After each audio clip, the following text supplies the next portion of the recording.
আসসালামু আলাইকুম ওয়া রাহমাতুল্লাহ। আশা করি সবাই ভালো আছেন, সুস্থ আছেন।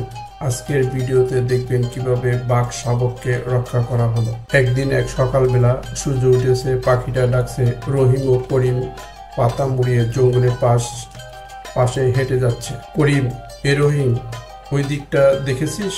রহিম, কি হলো? করিম, দেখো কিছু লোক একটা বাঘের বাচ্চাকে ধরে নিয়ে যাচ্ছে। রাফি ও করিমকে খবর দেওয়ার জন্য দুই বন্ধু দূরে গ্রামের দিকে যাচ্ছে। হাওয়ায় তাদের জামা উঠছে। রহিম, রাফি ভাই, করিম দেখেছে শিকারীরা বাঘের শাবককে নিয়ে যাচ্ছে। রাফি, এটা অন্যায়, আমাদের কিছু একটা করতে হবে। করিম, চল, একা হলে ভয় পেতাম, এখন আমরা সবাই মিলে ওই শয়তানদের কাছ থেকে বাঘের বাচ্চাটা রক্ষা করব। চারজন ছেলে গিয়ে শিকারীদের সামনে দাঁড়ায়। বাঘের বাচ্চাটি কাঁপছে, ছোট ছোট আওয়াজ করছে। রাফি, শোনো ভাইয়েরা, এই কাজ বেআইনি, বন্যপ্রাণী ধরে নেওয়া অন্যায়, নিষিদ্ধ। আমরা কিছুতেই বাচ্চাটাকে নিয়ে যেতে দেব না। শিকারীরা রেগে বলল, তোরা বাচ্চা ছিলে, যা খেলা কর গিয়ে। কিন্তু হঠাৎ জঙ্গলের ভিতর থেকে একটা গর্জন শুনে সবাই থমকে গেল। মুহূর্তের পরে দেখা গেল বিশাল এক মা বাঘ ধীরে ধীরে সামনের দিকে আসছে। তার চোখ দুটো জ্বলছে, যেন বলে, আমার সন্তানকে দাও ফিরিয়ে। শিকারীরা ভয়ে চিৎকার করে দৌড়ে পালালো, কিন্তু চারজন ছেলে তখনও দাঁড়িয়ে। তারা ভয় পায়নি। মা বাঘ ধীরে ধীরে এলো শাবকের দিকে। ছেলেরা পিছিয়ে গেল, কিন্তু তাদের মুখে ভয় নয়, বরং ভালোবাসা। ভিডিওটি ভালো লাগলে এমন ভিডিও আরও পেতে প্লিজ চ্যানেলটি সাবস্ক্রাইব করুন।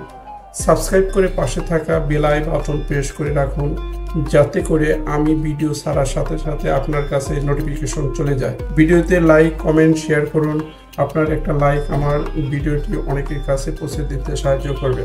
করিম, ওকে আমাদের উপর ঝাঁপিয়ে পড়বে। কবির, চুপ, দেখি কি করে। মা বাঘ শাবককে মুখে তুলল, কিছুক্ষণ চার বন্ধুর দিকে তাকাইল, চোখে কৃতজ্ঞতা। তারপর ধীরে ধীরে তার বাচ্চাকে নিয়ে গভীর জঙ্গলে চলে গেল। রহিম, ওকে আমাদের ধন্যবাদ জানালো। রাফি, হ্যাঁ, পশুরাও ভালোবাসা বুঝতে পারে।